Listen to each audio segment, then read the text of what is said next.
எல்லாருக்கும் வணக்கம். நான் டாக்டர் கார்த்திகேயன். இப்போ வீடியோவில் நீங்கள் பார்த்துட்டு இருக்கிறது பொரி, பஃப்டு ரைஸ் அப்படின்னு சொல்லக்கூடிய பொரி இப்போ உருவாகிட்டு இருக்கு. அரிசியிலிருந்து இந்த சூடான மண்ணில் போட்டு வேக வைக்கும்போது பொரி வந்துடுச்சு. ஸோ இந்த பொரியை அப்படியே அழகா ஒரு நிமிஷத்தில் வந்துடுது உப்பி. இந்த பொரியை அப்படியே அழகா எடுத்து நம்ம யூஸ் பண்ணுறோம். 16ஆம் நூற்றாண்டில் எழுதப்பட்ட திருப்புகழில் அருணகிரிநாதர் எழுதியிருக்கிறாரு, விநாயகருக்கு பொரியும் வெல்லமும் படைச்சோம் அப்படின்ட்டு. ஸோ இதன் மூலமாக என்ன தெரியுதுன்னா, பொரி அந்த காலத்துல இருந்து நம்ம உணவு பழக்க வழக்கத்தில் இருந்திருக்குது. அப்படிப்பட்ட சிறப்பு வாய்ந்த இந்த பொரியை இப்போ நம்ம சாப்பிடலாமா? எல்லாரும் சாப்பிடலாமா? சர்க்கரை நோய் உள்ளவங்க சாப்பிடலாமா? இந்த பொரி தயாரிப்பு முறையில் என்ன பிரச்சனை? பொரியிலையும் கூட கலப்படம் ஏதாவது இருக்கா? யார் யார் சாப்பிடலாம், எவ்வளவு சாப்பிடலாம் அப்படிங்கிற ஒரு விஷயத்த இன்றைக்கான வீடியோவில் பார்க்க போகிறோம். கூடவே ஒரு போனஸாக மசாலா பொரி எப்படி செய்யலாம் அப்படிங்கிறதையும் கடைசியாக பார்க்க போகிறோம். ஃபஸ்ட்டு பொரியில் இருக்கக்கூடிய சத்துக்கள், அதாவது 14 கிராம் அப்படின்னு ஒரு கப் அளவுக்கு நம்ம ஒரு சர்விங் அப்படிம்போம். 14 கிராம் பொரி சாப்பிட்டோம்னா நம்மளுக்கு 13 கிராம் அளவுக்கு அதில் மாவுச்சத்து இருக்குது. புரதம் அப்படிங்கிறது நம்மளுக்கு 0.9 கிராம் இருக்குது. நார்ச்சத்து அப்படிங்கிறது ரொம்ப கம்மி, 0.2 கிராம் இருக்குது.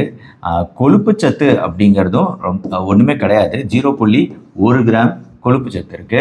மற்றபடி தாது பொருட்கள் பொறுத்த வரைக்கும் சோடியம் அப்படிங்கிறது இதில் ரொம்ப குறைவு, 0.7 மில்லிகிராம் அளவில் சோடியம் இருக்கு. ஆனால் பொட்டாசியம் அப்படிங்கிறது நம்மளுக்கு 13 கிராம் அளவுக்கு 13 மில்லிகிராம் அளவுக்கு பொட்டாசியம் சத்துக்கள் இதில் இருக்கு. இது இல்லாமல் கூட வேறு சில மினரல்கள் தாது பொருட்கள் இருக்கு. அது என்னன்னா மெக்னீசியம், கால்சியம், இரும்பு சத்து, இந்த மாதிரி தாது பொருட்களும் இருக்கு. வைட்டமின் சத்துக்களும் இருக்கு. என்னென்ன vitamin? Niacin, riboflavin, thiamine, vitamin D, vitamin B6, அதாவது வைட்டமின் பிக்கள் அதிகமாக இருக்கு. இந்த 14 கிராம் பொரி சாப்பிடும்போது மொத்த கலோரி அளவுகள் 14 கிராம் சாப்பிடும்போது 56 கலோரிகள் நம்மளுக்கு கிடைக்குது 14 கிராம் சாப்பிடும்போது. இப்போ யார் சாப்பிடலாம் அப்படிங்கிற ஒரு பிரச்சனை வரும்போது நம்ம முக்கியமாக சர்க்கரை நோய் உள்ளவங்களுக்கு இதை ரெக்கமெண்ட் பண்ணுறது கிடையாது. இது சாப்பிட வேண்டாம் அப்படிங்கிறது தான் ரெக்கமெண்டேஷன். சார் இப்படி சொல்லிவிட்டீங்க பொசுக்குன்னு. ஏன்னா இதோட கிளைசிமிக் இண்டெக்ஸ் அப்படிங்கிறது அதிகம். அதாவது இதோட கிளைசிமிக் இண்டெக்ஸ் கிட்டத்தட்ட 90 கிட்ட இருக்குது பொரியில். அதனால் கிளைசிமிக் இண்டெக்ஸ் அதிகமாக இருக்கிறதுனால தான் நம்ம சர்க்கரை அளவுகளை மிக வேகமாக கூட்டக்கூடிய தன்மை இருக்கிறதுனால இதை அவாய்ட் பண்ணிக்கிறது பெட்டர். மற்றவங்க இப்போ சாப்பிடலாமா பொரி அப்படிங்கிறது? குழந்தைகள் நம்ம வாரத்தில் ஒரு நாள் கொடுக்கறதுல தப்பு கிடையாது. அதே சமயம் ஒரு கப் அளவுக்கு கொஞ்சமாக கொடுக்கறதுலையும் தப்பு கிடையாது. ஏன்னா இதில் இருக்கக்கூடிய சத்துக்கள் அப்படிங்கிறது ஓரளவு சத்துக்கள் இருக்குது. இன்னொன்று, பொரியை வெறும் பொரியாக நம்ம கொடுக்க போகிறது கிடையாது. கூட ஒரு சேலட் மாதிரி, ஒரு மசாலா பொரி மாதிரி இப்போ நான் அடுத்து செஞ்சு காமிக்கக்கூடிய வகையில் ஆரோக்கியமான வகையில் செஞ்சு கொடுக்கும்போது டேஸ்ட்டுக்கு டேஸ்ட்டும் ஆச்சு, வாரத்துக்கு ஒரு நாள் ஸ்நாக்ஸும் ஆச்சு. இதில் இருக்கக்கூடிய சத்துக்கள் ஓரளவு கிடைக்குது. ஒரு பியூட்டி என்னென்னா இதில் கொழுப்பு சத்துக்கள் ஒன்றும் கிடையாது. சோடியம் குறைவு, ஆனால் பொட்டாசியம் தான் கொஞ்சம் அதிகமாக இருக்குது. இதெல்லாம் நல்ல விஷயங்கள், இதில் இருக்கக்கூடிய விஷயங்கள். ஆனால் புரதமும் குறைவு, நார்ச்சத்து குறைவு. என்னென்னா இது எடை குறைப்புக்கு முயற்சி செய்கிறவங்க சாப்பிடலாம் அப்படிங்கிற மாதிரி விஷயங்கள் சொல்லப்பட்டாலும் நான் இதை ரெக்கமெண்ட் பண்ண மாட்டேன். ஏன்னா ரொம்ப குறைவு. ஜஸ்ட்டு ஒரு 0.9 கிராம் புரதத்தினாலையும் 0.2 கிராம் நார்ச்சத்துனாலையும் நம்மளுக்கு பெரிய அளவில் பெனிஃபிட் கிடைச்சிறது போடுறது கிடையாது. ஆனால் ஜீரணமாகறதுக்கு டெய்லியெலாம் சாப்பிடக்கூடாது. சாப்பிட்டா ஜீரணமாகறதுக்கும் தொந்தரவு கொடுக்குதுங்கிறது ஒரு விஷயம். இன்னொரு விஷயம் இந்த வீடியோவில் நான் சொல்கிறேன்னு சொல்லியிருந்தேன். அதாவது பொரியின் மூலமாக கலப்படமாக ஏதாவது நடக்கலாமா? பொரியில் கூட சில கலப்படங்கள் இருக்குது. அது என்ன கலப்படம் அப்படின்னு கேட்டிங்கன்னா, யூரியா ஒன்று யூரியா, இன்னொன்று ஹைட்ரோஸ் அப்படின்னு சொல்லக்கூடிய சோடியம் ஹைட்ரோசல்ஃபேட். இந்த 2 விஷயங்கள் எதற்காக பொரியில் சார் கலப்படம்னு கேட்டிங்கன்னா, பொரி நல்லா பஃப்னு நல்லா பெருசாகவும் நல்ல வெள்ளையாகவும் இருக்கும் இந்த யூரியாவும் ஹைட்ரோஸும் ஆட் பண்ணும்போது. பட் இது பங்களாதேஷில் ரிப்போர்ட் பண்ணப்பட்டிருக்கு. இப்போ இந்தியாவிலையுமே இது ministry of health and family வெல்ஃபேரோட ஒரு ஃபோட்டோகிராஃப் இது. ஸோ இந்தியாவிலையுமே இதை குறித்த ஒரு விழிப்புணர்வு ஏற்படுத்தணும் அப்படிங்கிறதுக்காக தான் இந்த ஃபோட்டோ போட்டிருக்காங்க. இந்த கலப்படம் செய்யப்பட்ட பொரி எப்படி இருக்கும்? ஸோ இதை ஒரு சிம்பிளான டெஸ்ட் மூலமாக கண்டுபிடிக்கலாம். ஸோ இந்த டெஸ்ட்டு ரொம்ப சிம்பிள் தான். ஃபஸ்ட்டு ஒரு டெஸ்ட் டியூப்பில் பொரி ஒரு 30 பொரி எடுத்துக்கிட்டு தண்ணீர் 5 ml ஆட் பண்ணிவிட்டு, அப்புறம் சோயாபீன் பவுடர் அதை ஆட் பண்ணிவிட்டு நல்லா மிக்ஸ் பண்ணணும். நல்லா மிக்ஸ் பண்ணி குலுக்கி மிக்ஸ் பண்ணதுக்கப்புறம் லிட்மஸ் பேப்பர், ரெட் லிட்மஸ் பேப்பரை உள்ளே விட்டு டெஸ்ட் பண்ணி பார்த்தீங்கன்னா நார்மலாக இருந்துச்சுன்னா அது கலப்படம் இல்லை அப்படின்னு அர்த்தம். கலர் மாறலை அப்படின்னா ஒருவேளை இந்த ரெட் லிட்மஸ் பேப்பர் கலர் நிறம் மாறுச்சு அப்படின்னா, இந்த மாதிரி ப்ளூ கலரில் நிறம் மாறுச்சு அப்படின்னா இது அடல்ட்ரேட்டட், அதாவது யூரியா கலக்கப்பட்டதாக இருக்கலாம். ஸோ இது ஒரு கவர்மெண்ட்டோட அவேர்னஸ் வீடியோ தான். பட் இது நம்ம ஊரில் நடக்குதா அப்படிங்கிறது தெரியல. ஸோ தெரிஞ்சுக்கிறது நல்லது.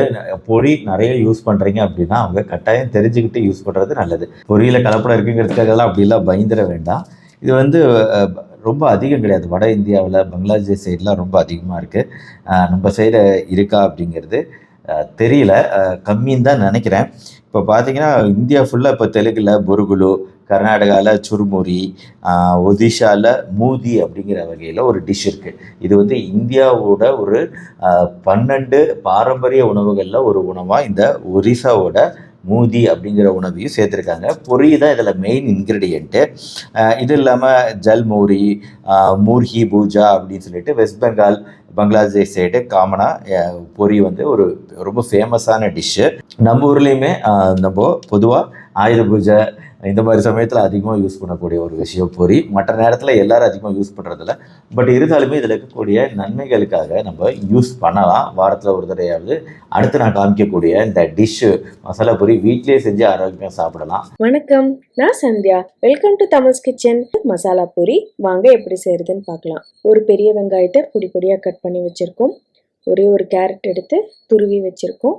வேர்க்கடலையை ஒரு 5 to 6 மணி நேரம் நல்லா ஊற வச்சு வேக வச்சு எடுத்து வச்சுருக்கோம். மாங்காவை இந்த மாதிரி துருவி வச்சுருக்கோம். உங்களுக்கு வேணும்னா பொடி பொடியாக கட் பண்ணி கூட நீங்கள் வச்சுக்கலாம். அடுத்ததான் நம்ம இப்போ இதில் இந்த பவுலில் 2 கப் பொரியை எடுத்துக்கிறோம். இப்போ இந்த பொரியில் இந்த வெங்காயம், கேரட் எல்லாம் நம்ம போட்டு மிக்ஸ் பண்ணிக்க போகிறோம். முதல்ல நான் இது கூட ஒரு 4 to 5 பல் பூண்டை எடுத்து நல்லா இந்த மாதிரி நசுக்கி வச்சுருக்கேன். அதை இது கூட ஆட் பண்ணிக்கிறோம். அது கூடவே ஒரு 2 டேபிள் ஸ்பூன் தேங்காய் எண்ணெய் ஆட் பண்ணிக்கிறோம். ஒரு 1/2 டீஸ்பூன் காஷ்மீரி மிளகாத்தூள் ஆட் பண்ணிக்கிறோம். இல்லைன்னா நீங்கள் நார்மல் மிளகாத்தூள் கூட போட்டுக்கலாம். அடுத்ததாக பொடி பொடியாக கட் பண்ண வெங்காயம் கொஞ்சம் போட்டுக்கிறோம். அடுத்ததாக துருவி வச்சுருக்க கேரட்டை போட்டுக்கிறோம். அதுக்கப்புறம் நல்லா ஒரு 5 to 6 மணி நேரம் ஊற வச்சு வேக வச்ச வேர்க்கடலையும் நம்ம இது கூட ஆட் பண்ணிக்கிறோம். அடுத்தது துருவி வச்சுருக்க மாங்காயும் இது கூட நம்ம போட்டுக்கிறோம். போட்டுட்டு இது எல்லாத்தையும் நம்ம நல்லா மிக்ஸ் பண்ணி விட்டுறோம். நல்லா மிக்ஸ் ஆனதுக்கப்புறம் இதை கூட கொத்தமல்லி தழை தூவி நம்ம சர்வ் பண்ண வேண்டியதுதான். இதை நம்ம எப்போ குழந்தைங்களுக்கு கொடுக்குறோமோ அந்த டைமில் உடனே செஞ்சு கொடுத்துடணும். இல்லைன்னா அதோட கிறிஸ்பினஸ் போய் நவுத்த மாதிரி ஆகிடும். வெஜிடபிள்ஸ்லாம் நம்ம கட் பண்ணி வச்சிட்டோம்னா இது செய்கிறதுக்கு வெறும் 5 நிமிஷம்தான் ஆகும். அவ்வளோதான், நம்ம மசாலா பொரி ஈஸியாக 5 நிமிஷத்தில் ஹெல்த்தியான ஸ்நாக்ஸ் நம்ம குழந்தைங்களுக்கு ரெடி பண்ணியாச்சு. இதே மாதிரி உங்கள் குழந்தைங்களுக்கு ஹெல்த்தியான ஸ்நாக்ஸாக கொடுத்து அசத்துங்க. மறக்காமல் நம்ம சேனல் தமிழ்ஸ் கிச்சனை சப்ஸ்கிரைப் பண்ணுங்கள். இந்த வீடியோ பிடிச்சிருந்துச்சுன்னா லைக் பண்ணிவிட்டு உங்கள் ஃப்ரெண்ட்ஸ் அண்ட் ரிலேட்டிவ்ஸ்க்கு ஷேர் பண்ணுங்கள். இது ஒரு அவேர்னஸ் வீடியோ. மறுபடியும் நாளைக்கு பார்ப்போம். நன்றி, வணக்கம்.